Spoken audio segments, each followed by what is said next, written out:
Hello. I've been using Swiss darning for repair now for a couple of years, but over the last year I've done it a lot more. And I wanted to put a series of videos together to help anyone else who's completely new to it.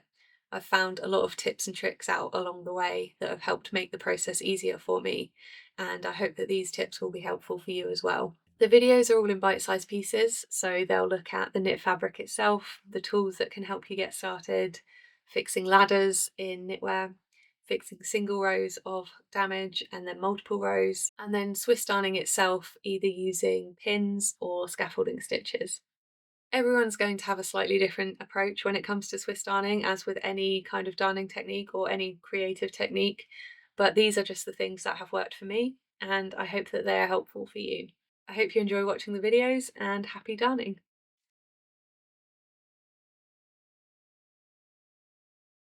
I wanted to start all the way at the beginning and look at the structure of the knitted fabric and what it is that we're trying to replicate with Swiss darning when there's a hole. So this is a Stockinet stitch. It's a very standard stitch amongst knitted garments, and you'll see it quite often. There are lots of different ways that people refer to these stitches. I like to think of them as little hearts or little V's. Hopefully you can see here that every column and row is made up of those V stitches. And then on the reverse here, you actually have what looks like a series of loops or noodles almost, and that is also similar to the appearance of the garter stitch. A garter stitch is made by knitting rows back and forth, just using the knit stitch over and over again, whereas a stockinette stitch uses knit and purl stitches. So you would knit one row and then purl the next row, and that's what gives you this finish. I'm just going to use a needle here to pick up one of these V stitches so that hopefully you can see the shape of it. And then if you imagine what's hidden underneath the stitch above it, it's a loop, and that's the loop that we can see on the reverse side. All of these stitches are interlinked together as it's one continuous length of yarn, and when we come to repairing knits like this, we want to create a nice even tension with our new yarn and stitch length so that it's going to mimic those original stitches. The next thing I want to mention is thread. There are endless varieties of yarns that you can use, but the main thing you want to consider is to try and match the weight of the yarn to the weight of what it is that you're repairing. So this is a double knit yarn to go with a double knit sample piece that we've got here. And then the other thing you want to try and do where possible is match the fibre content. So using wool for wool, cotton for cotton, and synthetic for synthetic. If you can't find a fibre match, try and at least aim for natural or synthetic for synthetic, as that's a good baseline to start with. Moving on to tools, there are lots of different tools that you can use to make the process of Swiss darning slightly easier, and I want to try and make the whole process as clear and accessible for you as possible. And I wanted to run through them with you now before you see them in action in the next few videos. First up, we have a sponge, which is actually just a tough piece of foam, but I also have a kitchen sponge that I use. These are really great when we are working with pins for Swiss darning, which I'll talk about next.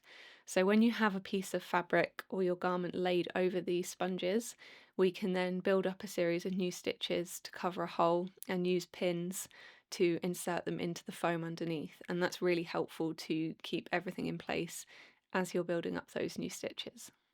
These pins are the pins I tend to use most often. This particular brand is called Magic Pins, and they have lots of different sizes and different coloured tips with various grips. So as you can see, it's a fairly standard pin, but you've got that nice easy to grip coloured tip there. Next up we have crochet hooks. There are lots of different sizes of these available. I've got a couple of very fine ones and then some latch hooks as well. You can use crochet hooks in place of these, but I do think it's worth having a couple of latch hooks in your toolbox if you can find them. They again come in different sizes. This one here is a very fine one, and they're really helpful for dealing with ladders in knitwear. Next up we have a good pair of tweezers. These are the ones that came with my overlocker that I've had for years and years, but they've got a nice pointed tip and they're really great for cleaning up holes on knitwear before we start the process of darning. These are good for removing any bits of fluff or broken threads when you're tidying up the hole ready to mend. And then needles. So there are lots of different needles available, but they do all have their benefits. This is a super long ball tip needle. It has this nice ball tip on the end instead of a sharp point, which makes it really great for darning through knitwear where you don't want to risk snagging the existing fibres. I most often will use a tapestry needle like this one. I have a few different sizes of these, but this is the one that I tend to use most often. They've got a nice blunt tip rather than a ball there to prevent any more snags in the knitwear as you're mending it. And then I've also got this super chunky needle that has a bent tip as well. So again, this is really good for working through knitwear and catching stitches and being able to pick them up, especially if you're doing any kind of normal darn where you want to be able to pick up and see through the warp threads. I find this one really useful. Okay, that's it for tools and the introduction. I will see you in the next video.